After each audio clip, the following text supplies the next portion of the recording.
Hello dear students, welcome in chemistry class.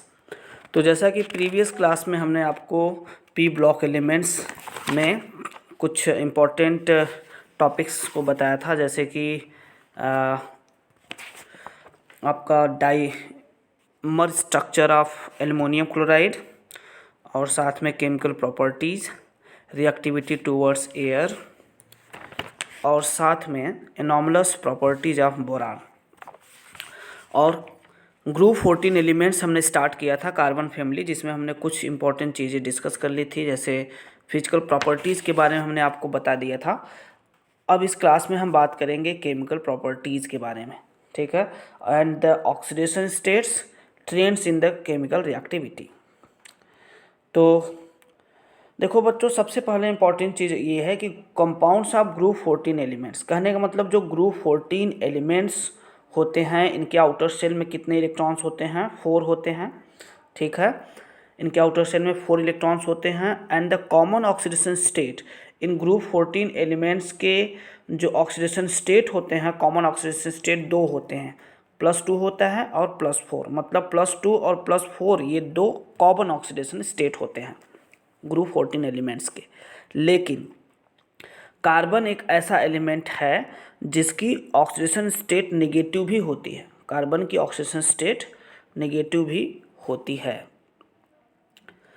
अब हम बात करते हैं कि इनके 4 आयोनाइजेशन एनर्जी, जैसे कि अगर हम बात करें कार्बन फैमिली के स्टार्टिंग, जैसे इसका कॉन्फ़िगरेशन क्या होता है, NH2 NP2 टाइप का होता है। तो वैलेंस इलेक्ट्रॉन 2 + 2 कितना हुआ? 2 + 2 = 4 हुआ। तो इसके वैलेंस इलेक्ट्रॉन 4 हो गए। इन 4 इलेक्ट्रॉन्स को रिमूव करने के लिए अमाउंट ऑफ एनर्जी बहुत ज़्यादा यूज करनी पड़ती है। इसलिए since the sum of the first 4 ionization enthalpies is very high in the case of group 14 elements, ठीक है। मतलब स्टार्टिंग के चारों आयोनाइजेशन एनर्जीज की जो वैल्यूज होती है, अगर उसको सम कर दिया जाए तो ये बहुत हाई होती है, ठीक है, ग्रुप 14 एलिमेंट्स के लिए। And compounds in +4 oxygen state are generally covalent in nature. देखो बच्चों, compounds of group 14 elements in +4 oxidation states are generally covalent in nature. Group 14 के जो एलिमेंट्स हैं, इनका +2 ऑक्सीडेशन स्टेट और +4 ऑक्सीडेशन स्टेट होता है जनरली। तो +4 ऑक्सीडेशन स्टेट में एग्जिस्ट करने वाले जो भी कंपाउंड्स होंगे, मतलब ऐसे कंपाउंड्स जिनमें ग्रुप 14 एलिमेंट्स प्रेजेंट है, उससे बना हुआ जो भी कंपाउंड है, अगर उसमें उस ग्रुप 14 एलिमेंट्स की ऑक्सीजन स्टेट अगर +4 है तो वो जनरली कोवैलेंट नेचर का होता है।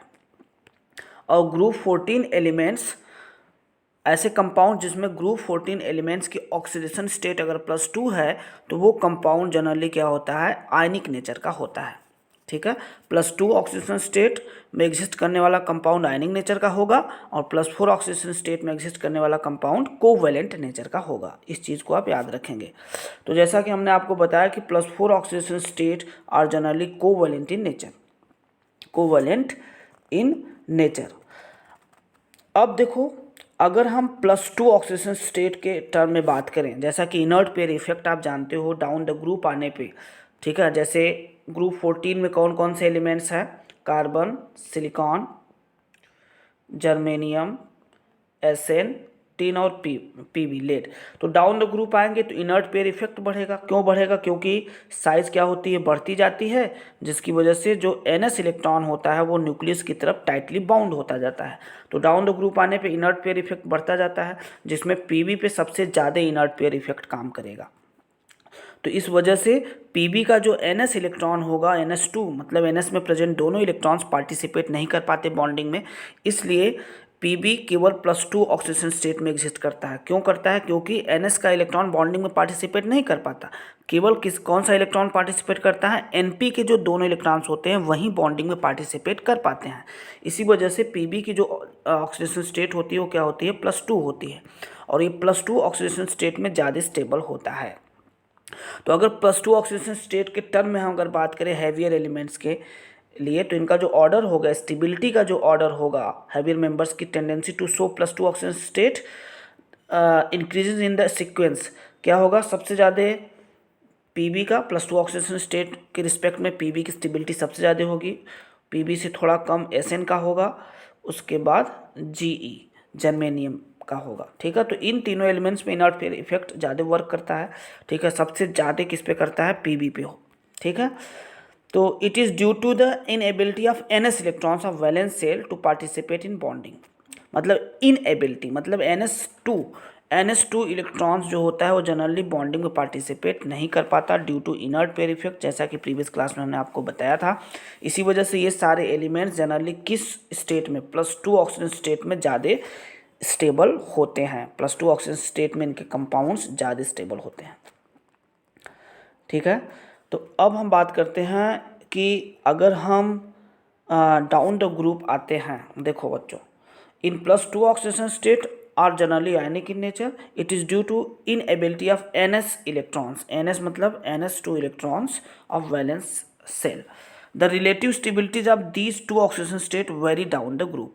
मतलब इन दोनों ऑक्सीडेशन स्टेट +2 और +4 और +4 ऑक्सीडेशन स्टेट के रिस्पेक्ट में अगर हम बात करें तो ग्रुप 14 एलिमेंट्स में, ग्रुप 14 में अगर हम डाउन द ग्रुप आते हैं तो उस कंडीशन में इनके ऑक्सीडेशन स्टेट क्या होते हैं, ऑक्सीडेशन स्टेट के टर्म में इनकी जो स्टेबिलिटीज होती है, रिलेटिव स्टेबिलिटी होती है, वो क्या होती है, वेरी करती है। तो कैसे वेरी करती है इसको हमें समझना है। तो देखो बच्चों, कार्बन, ठीक है, carbon and silicon mostly show +4 oxidation state. कहने का मतलब कार्बन फैमिली में जो कार्बन और सिलिकॉन दोनों एलिमेंट है, ये जनरली इनमें इनर्ट पेयर इफेक्ट ज़्यादा वर्क नहीं करता। इसी वजह से कार्बन और सिलिकॉन ज़्यादातर किस में रहना चाहते हैं, +4 ऑक्सीडेशन स्टेट में रहना चाहते हैं, और इसी वजह से +4 ऑक्सीडेशन स्टेट में ज़्यादा स्टेबल होते हैं। Germanium forms stable compounds in +4 oxidation state. अब जर्मेनियम देखो जनरली +4 ऑक्सीडेशन स्टेट में स्टेबल कंपाउंड फॉर्म करता है। ठीक है, and only few compounds in +2 state, मतलब +2 में बहुत कम करता है, +2 में भी करता है, इनर्ट पेयर इफेक्ट यहाँ से वर्क करना स्टार्ट कर देता है जर्मेनियम से। इसी वजह से +2 ऑक्सीडेशन स्टेट के भी कुछ कंपाउंड्स जर्मेनियम फॉर्म करता है, लेकिन जर्मेनियम ज़्यादातर +4 ऑक्सीडेशन स्टेट वाले कंपाउंड्स को में एग्जिस्ट करता है। ठीक है, ज़्यादा स्टेबल कंपाउंड्स +4 ऑक्सीडेशन स्टेट में बनाता है। ठीक है, तो क्योंकि जर्मेनियम पे बहुत ज़्यादा इनर्ट पेयर इफेक्ट काम नहीं करता है, यहाँ से तो स्टार्ट होता है इनर्ट पेयर इफेक्ट। ठीक है, जर्मेनियम से। अब देखो टीन फॉर्म्स, इसके जर्मेनियम के नीचे क्या आता है, tin forms compounds in both oxidation state.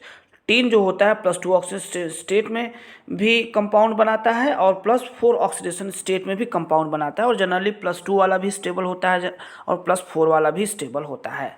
एक इंपॉर्टेंट चीज़ ये भी है कि +2 स्टेट इज रिड्यूसिंग एजेंट। जो टीन होता है, अगर टीन के कंपाउंड्स, एसएन के कंपाउंड्स अगर +2 ऑक्सीडेशन स्टेट में हैं तो उस कंडीशन में +2 ऑक्सीडेशन स्टेट में है तो वो क्या काम करता है, रिड्यूसिंग एजेंट की तरह वर्क करता है। क्यों रिड्यूसिंग एजेंट की तरह वर्क करता है, क्योंकि ये +2 से किस में जाना चाहेगा, +4 ऑक्सीडेशन स्टेट में जाना चाहेगा, और +2 से +4 जब जाएगा तो क्या होगा, ऑक्सीडेशन होगा, और जिसका ऑक्सीडेशन होता है वो क्या एक्ट करता है, रिड्यूसिंग एजेंट की तरह काम करता है। तो इसलिए +2 ऑक्सीडेशन स्टेट जो होता है टिन का, वो रिड्यूसिंग एजेंट की तरह वर्क करता है। अब लेड कंपाउंड्स देखो बच्चों, जो लेड कंपाउंड है जिसपे सबसे ज़्यादा इनर्ट पेयर इफेक्ट काम करता है। ठीक है, इनर्ट पेयर इफेक्ट इस पर सबसे ज़्यादा काम करता है पीबी पे, और इसी वजह से पीबी का +2 ऑक्सीडेशन स्टेट वाला कंपाउंड सबसे ज़्यादा स्टेबल होगा। पीबी का +4 ऑक्सीडेशन स्टेट वाला कंपाउंड स्टेबल नहीं होता है। +2 ऑक्सीडेशन स्टेट वाला कंपाउंड जो होता है पीबी का, वो ज़्यादा स्टेबल होता है। +2 state are stable and +4 state जो होता है, अगर पीबी का कंपाउंड +4 ऑक्सीडेशन स्टेट में है तो वो इतना अनस्टेबल होता है, मतलब कहने का मतलब कि बहुत ज़्यादा स्टेबल नहीं होता है, इसलिए अपने आप को स्टेबलाइज करने के लिए किस में मूव करेगा, +2 ऑक्सीडेशन स्टेट में मूव करेगा।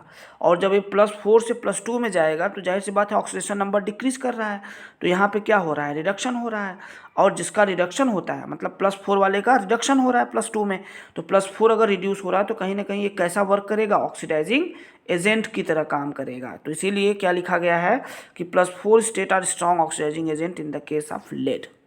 ठीक है बच्चों, अब देखो रिएक्टिविटी टूवर्ड्स ऑक्सीजन, अगर हम ऑक्सीजन के रिस्पेक्ट में बात करें, ठीक है। तो देखो एक इम्पॉर्टेंट चीज़ और मैं बता दूँ इसको स्टार्ट करने से पहले, कि जैसे आपके कार्बन फैमिली के जो एलिमेंट्स हैं, इनमें कुछ ऐसे एलिमेंट्स हैं जैसे कि कार्बन के पास वैकेंट डी ऑर्बिटल ना होने की वजह से ही इसका ऑक्सीडेशन या covalency does not exceed more than 4, does not exceed more than 4, more than 4, ठीक है। लेकिन कार्बन के अलावा जैसे सिलिकॉन हो गया, ठीक है, तो इसमें वैकेंट डी ऑर्बिटल होता है, ठीक है। जर्मेनियम हो गया तो इसमें तो प्योर डी ऑर्बिटल होता है, ठीक है। और आपका SN3 में भी प्योर डी ऑर्बिटल होता है, PB में भी प्योर डी ऑर्बिटल होता है, ठीक है। तो इन सारे compound silicon, germanium, SN, PB, ये सारे कंपाउंड्स की कोवैलेंसी 6 भी हो सकती है, ठीक है, 4 से ज़्यादा हो सकती है। और इसी वजह से इनके पास टेंडेंसी होती है कॉम्प्लेक्स कंपाउंड फॉर्म करने की, और ये बहुत ईजिली हाइड्रोलाइज भी हो जाते हैं। तो जैसे कि देखो कुछ कंपाउंड्स जैसे सिलिकॉन होता है तो सिलिकॉन SiF6 डबल माइनस बना सकता है complex. Germanium GeCl6 2 minus complex compound बना सकता है। Sn जो टिन होता है SnOH6 2 माइनस बना सकता है। देखो इन सारे कंपाउंड्स में कोवैलेंसी कितनी है, 6 है। Sn से कितने OH कनेक्टेड है, 6। सिलिकॉन से कितने फ्लोरीन कनेक्टेड है, 6। जी जर्मेनियम से कितने क्लोरीन कनेक्टेड है, 6। इसलिए सबकी कोवैलेंसी कितनी होगी, 6 होगी। और जिसकी कोवैलेंसी 6 होती है हाइब्रिडेशन स्टेट वहाँ पे क्या होता है, sp3d2 होता है, ठीक है बच्चों। तो अब बात करते हैं रिएक्टिविटी टूवर्ड्स ऑक्सीजन की। तो देखो बच्चों अगर हम ऑक्सीजन के रिस्पेक्ट में बात करें तो there are 2 types of oxides are formed by the carbon family elements. जो कार्बन फैमिली एलिमेंट्स होते हैं ये 2 तरह के ऑक्साइड्स बनाते हैं, एक मोनो ऑक्साइड, एक डाई ऑक्साइड। मतलब MO मोनो ऑक्साइड हो गया और दूसरा MO2 डाई ऑक्साइड हो गया, ठीक है। SiO only exist at high temperature. Silicon monoxide जो होता है ये हाई टेम्परेचर पे ही एग्जिस्ट कर पाता है, लो टेम्परेचर पे डज नॉट एग्जिस्ट, ठीक है। Oxides in higher oxygen states of elements are generally more acidic than those in lower oxygen state. ये बहुत इंपॉर्टेंट पॉइंट है बच्चों, इसको आप याद रखो अच्छे से। जैसे कि कहना क्या चाह रहा है कि जो जैसे CO है और CO2 है, इसमें कार्बन की ऑक्सीजन स्टेट +2 है और इसमें कितना है, +4 है। तो जिस कंपाउंड में कार्बन फैमिली के एलिमेंट्स की ऑक्सीजन स्टेट ज़्यादा होगी, हायर ऑक्सीजन स्टेट वाला कंपाउंड जो होगा वो ज़्यादा एसिडिक होगा। तो इसलिए CO2 क्या होगा, मोर एसिडिक होगा, मोर एसिडिक दैन CO।